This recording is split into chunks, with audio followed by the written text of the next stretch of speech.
और जनाब क्या चल रहा है? হাই স্কুলে আমাদের স্কুলে টিচার নাই, মাত্র দুজন টিচার। এলাকা আমরা স্কুলে ক্লাস হয় না, স্কুলের কোনো বাউন্ডারি নাই।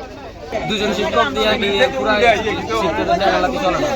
পুরো স্কুলে কোনো বাথরুমে নাই, মেয়েদের কথা ম্যাম নাই, মেয়েদের কথা পার্সোনাল সমস্যা থাকতে পারে, ম্যামেরটা কইব আমরা স্কুলে ম্যামে নাই, আর দুইজন টিচার। তো আমরা এটা কি ক্লাস করব? ক্লাস হয় না, কিছু হয় না। কোন ক্লাস থেকে আছে কোন ক্লাস পর্যন্ত? আইনে একজন আসে, তারপরে ক্লাস করে না। পুরো স্কুলে দুইজনই শিক্ষক। ম্যাম আছে, একজন ম্যাম ছুটিতে গেছে, আর দুজন শিক্ষক, একজন আইনে আর একজন আসে।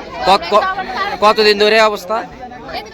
কতদিন ধরে? আর স্কুলে আসলে টিচার এখন মাত্র 3 জন আছে, সব দেখে স্কুলে আগে 13 জন টিচার ছিল, এটা বললো যদি 6 জন আছে, 6 জন থেকে 2 জন টিচার মেটে গেছে, আর একজন সারে হেডমাস্টার অন্য স্কুলে গেছে, আর ম্যাম আছে, ম্যাম ছুটি আছে, 2 জন টিচার এই 6 থেকে 10 অবধি ক্লাসটা কিভাবে করবে?